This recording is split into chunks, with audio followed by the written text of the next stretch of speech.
नमस्कार दोस्तों, लंबे समय तक आप लोगों ने शायद YouTube पे कई वीडियो देखी होगी, कई आर्टिकल्स देखे होंगे, कई इमेजेस देखी होगी। इस भीमकाय सांप की इसका नाम है टाइटन बुआ। लंबे समय तक पूरी दुनिया ये मानती थी कि ये अब तक का पूरी धरती के इतिहास का सबसे ज्यादा बड़ा सांप था। इसकी लेंथ माना जाता है 14 मीटर से भी ज्यादा थी और बिल्कुल अगर घात लगाकर बैठे तो एक बार को टीरेक्स जैसे डायनासोर को भी ये निपटा सकता था। मगर रिसेंटली इंडिया में एक ऐसी डिस्कवरी मिली है, एक प्राचीन सांप के ऐसे फॉसिल्स मिले हैं जिससे हमारी समझ हिस्ट्री के बारे में कम्प्लीटली बदल गई है। टाइटनाबोआ इतिहास का सबसे बड़ा सांप नहीं था। ये टाइटल जाता है वासुकी इंडिकस को। हाल ही में IIT की रिसर्च में ये पता लगा है कि वासुकी इंडिकस ये एक्चुअली धरती के इतिहास का सबसे लंबा और सबसे बड़ा सांप था। ये ऑल टुगेदर एक अलग ही टाइप का बीज था। वासुकी इंडिकस भारत में किस टाइम एग्जिस्ट करता था, ये इतना बड़ा साइज में क्यों हो गया, हमें इतने साल क्यों लग गए ये जानने में कि दुनिया का सबसे बड़ा सांप वासुकी इंडिकस ये भारत में एग्जिस्ट करता रहा। भारत की जमीन पे था, हमारे देश में देखिए हम लोग एक्सप्लोरेशन पेलियंटोलॉजी पर पैसा खर्चते ही नहीं है और हमें पता ही नहीं है कि हमारी धरती के नीचे कितने राज छुपे हैं। कितने सारे प्राचीन डायनासोर, प्राचीन क्रिएचर्स है, भीमकाय क्रिएचर्स जो एक टाइम पर भारत की धरती पर चला करते थे ना वो सबसे पहले, तो ना आपको एक बहुत ही इंटरेस्टिंग मैप दिखाता हूँ। आज से 50 मिलियन साल पहले धरती का मैप ऐसा हुआ करता था जो वर्ल्ड मैप आज के समय हम देखते हैं। आप नोटिस कर पाओगे ये वर्ल्ड मैप कितना डिफरेंट है। यूरोप के बहुत सारे हिस्से पानी में डूबे हुए हैं। इंडियन सब कॉन्टिनेंट जो आज के समय modern day Republic of India है, पाकिस्तान, बांग्लादेश, इवन श्रीलंका ये अभी तक यूरेशिया से टकराए भी नहीं हैं, तो मतलब के हिमालयन माउंटेन्स अभी तक बने भी नहीं हैं। अफ्रीका के बहुत सारे हिस्से पानी में डूबे हैं। साउथ अमेरिका का बहुत सारा हिस्सा पानी में डूबा है। ये कम्प्लीटली एक अलग ही दुनिया थी। जो तापमान था धरती का यह काफी ज्यादा था। इंसानों का नामो निशान नहीं था। होमोसेपियन छोड़िए, केवमैन भी आपको इस एरा में नहीं मिलेगा। पूरी धरती पर या तो भीमकाय जीव थे या फिर मैमल्स थे जो अपनी एवोल्यूशन की बहुत ज्यादा अर्ली स्टेज पे थे। इसके बारे में भी आपको और बताओ। सबसे पहले तो ना एक साइज कंपैरिजन देखते हैं कि वासुकी इंडिकस एक टाइटनाबोआ से साइज में कितना बड़ा था। मैक्सिमम साइज हम मान के चलते हैं एक टाइटन बुआ जो आज से 60 मिलियन साल पहले एग्जिस्ट करता था। Primary modern day south American continent में इसका साइज मैक्सिमम माना जाता है 14 से लेकर 14.5 मीटर के आसपास, जबकि Vasuki indicus convincingly 15 metre semi size में बड़ा था। ये साइंटिस्ट आज के समय मान रहे हैं और ऑब्वियसली आप अगर वासुकी इंडिकस और टाइटनाबोआ के साथ में एक ह्यूमन बीइंग का कंपैरिजन करोगे तो वो साइज में कुछ भी नहीं होगा। इन दोनों भीमकाय सांपों के सामने अगर एक ह्यूमन बीइंग होता तो उसके बचने के कोई चांसेस नहीं थे। और सबसे इंटरेस्टिंग बात देखिए, जब पेलियंटोलॉजिस्ट को, बाय द वे पेलियंटोलॉजिस्ट एक ऐसा आदमी होता है जो फॉसिल्स को स्टडी करता है। जब सबसे पहले वासुकी इंडिकस के फॉसिल्स मिले गुजरात के कच्छ एरिया में, वहाँ पे एक लिग्नाइट माइन है, वहाँ पे अचानक से ये फॉसिल रिमेन्स मिले। इनिशियली को पेलियंटोलॉजिस्ट को लगा कि मोस्ट प्रोबेबली ये एक क्रोकोडाइल था, ये क्रोकोडाइल योगा, क्योंकि जो साइज था हड्डियों का साइंटिस्ट पीरियडोलॉजिस्ट इमेजिन नहीं कर पा रहे थे कि एक सांप इतना बड़ा हो सकता है साइज में, क्योंकि अगर ये एक सांप होता तो इसका साइज डेफिनेटली टाइटनाबोआ से भी बड़ा होता और ये बात मानने को कई लोग रेडी नहीं थे।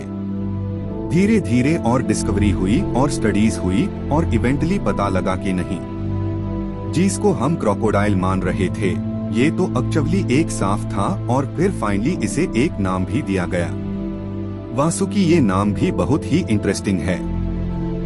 आपने काफी बार शिवजी की मूर्ति, शिवजी की इमेजेस देखी होंगी और आपने नोटिस किया होगा कि हमेशा उनके कंधों पे, उनकी गर्दन के पास एक सांप है। नाउ जो ये सांप है ना, इसका नाम है वासुकी और हिंदू रिलीजन में मान्यता है कि वासुकी है दी किंग ऑफ ऑल सरपेंट्स, सबसे ताकतवर सांप और सबसे फैसिलिटीज। बात यह है इस सांप के बारे में जापानीज और चाइनीज कल्चर में भी आपको वर्णन मिलेगा। हालांकि जापानीज और चाइनीज लैंग्वेज में अलग नाम से बुलाया जाता है वासुकी को, मगर वो लोग भी मानते हैं कि बिल्कुल एक भीमकाय सांप एग्जिस्ट करता था और चाइनीज और जापानीज मैथोलॉजी में एक माना जाता है कि ये 8वां ग्रेट ड्रैगन था।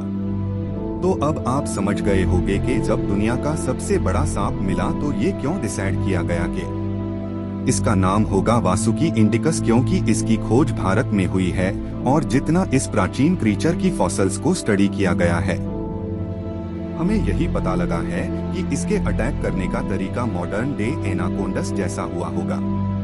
इतना बड़ा शरीर लेकर मोस्ट प्रोबेबली ये फास्ट अटैक्स तो करता नहीं होगा, यह घात लगाकर बैठता होगा और जिस तरीके से एनाकोंडा बस वेट करता है अपने प्रे का, जैसे ही प्रे पास आता है इमीडिएटली अपनी कंप्लीट स्ट्रेंथ से उसको मार देता है। सेम टाइम का ही अटैक वासुकी इंडिकस भी करता होगा। और अगर यहाँ पे आपका सवाल ये है कि क्या वासुकी इंडिकस ने कभी टारानोसॉरस रेक्स या फिर किसी बड़े डायनासोर को मारा होगा, देखो यहाँ पे एक बात मैं क्लियर कर दूं, बिल्कुल यूट्यूब पर और जगह हम लोग एंटरटेनमेंट के लिए काफी बार इमेजिनेशन के हिसाब से सिनेरियो बनाते हैं कि जी एक टारानोसॉरस रेक्स अगर लड़ता एक टाइटन बुआ से या फिर किसी और डायनासोर से तो क्या रिजल्ट होता। आपने देखा होगा लोगों को काफी मजा आता है, देखने में काफी मूवीज भी बनती है इसको लेकर, Jurassic park for example. But in reality हमें यहाँ पर एक बात समझनी होगी, डायनासोर पूरी धरती से एक्सटेंड हो गए थे 66 से लेकर 69 मिलियन साल पहले, और वासुकी इंडेक्स की जो फोर्सेस मिली है ये माना जा रहा है कि करीब 4748 मिलियन साल पुरानी है। तो नहीं, मोस्ट प्रोबेबली वासुकी इंडिकस ने किसी डायनासोर को देखा भी नहीं होगा। अगर जो टेम्पररी टाइम लाइन है इसको अगर हम फॉलो करें तो ये निष्कर्ष निकलता है। अब अगला सवाल आपका ये होगा कि अगर वासुकी इंडिकस के टाइम में डायनासोर थे ही नहीं तो ये साइज में इतना बड़ा कैसे हो गया? वेल, इसके कई रीजन हैं। सबसे बड़ा रीजन तो मैं कहूँगा द रोल ऑफ क्लाइमेट। सांप कोल्ड ब्लडेड क्रिएचर्स होते हैं, उन्हें एनवायरनमेंट से गर्मी चाहिए होती है सरवाइव करने के लिए। आपने नोटिस किया होगा सांप आपको एंटार्क्टिका आर्टिक के आसपास नहीं मिलेंगे, यूजुअली सांप वार्मर क्लाइमेट में ही मिलते हैं। और सिंस धरती का तापमान उस वक्त काफी ज्यादा था तो बाय डिफॉल्ट इस स्पीशीज का जो मेटाबॉलिज्म है इसने ऐसी एडजस्टमेंट कर ली कि साइज लगातार इस स्पीसीज का बढ़ता गया। और साथ ही साथ मुझे ये भी ऐड करना पड़ेगा, सिंस धरती पर उस वक्त कोई बड़े डायनासोर थे नहीं तो वासुकी इंडिकस अल्फा स्पीशीज थी।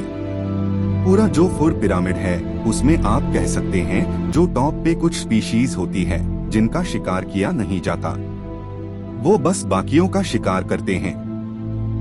उनमें से एक राह होगा वासुकी इंडिकस, और साइंटिस्ट ने रिसेंटली यही बताया है कि most probably Vasuki indicus whales खाता होगा।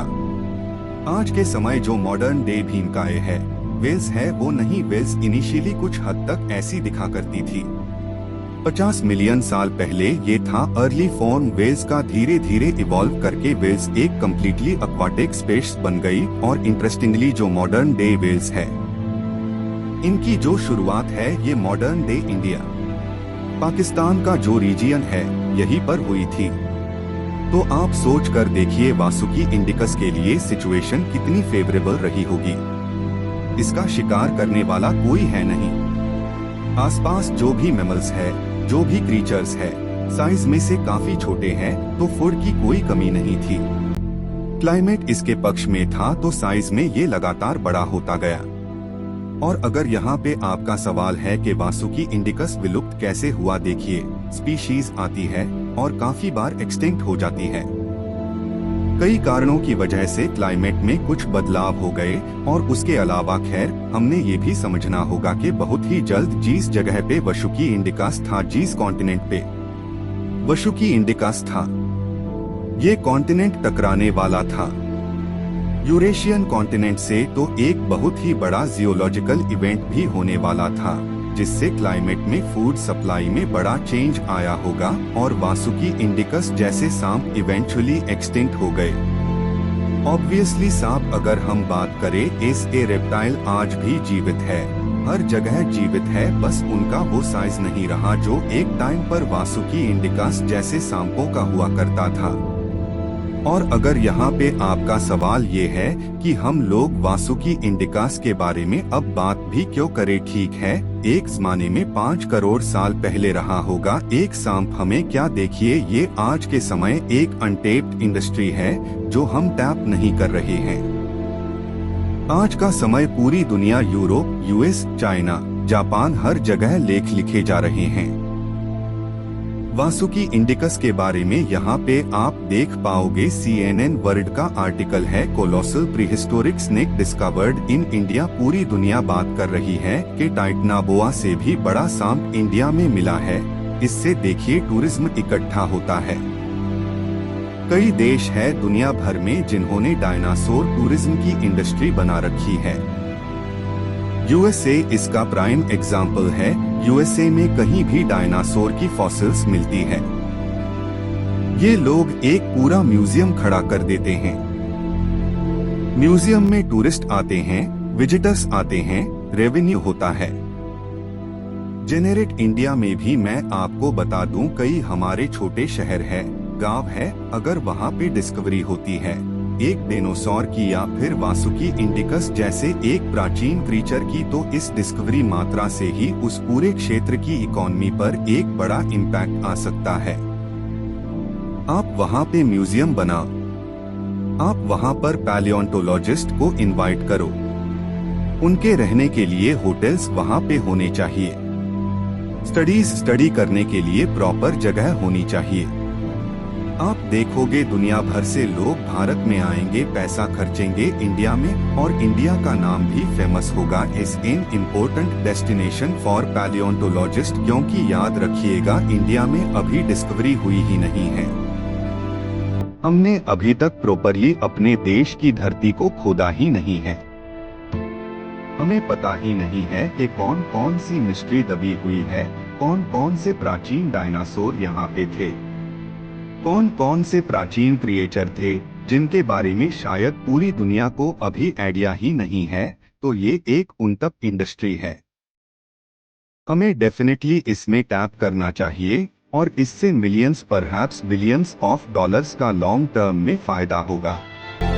हमारे देश को ऐसी इंफॉर्मेटिव वीडियो बनाने में 11 से 12 घंटे लगते हैं।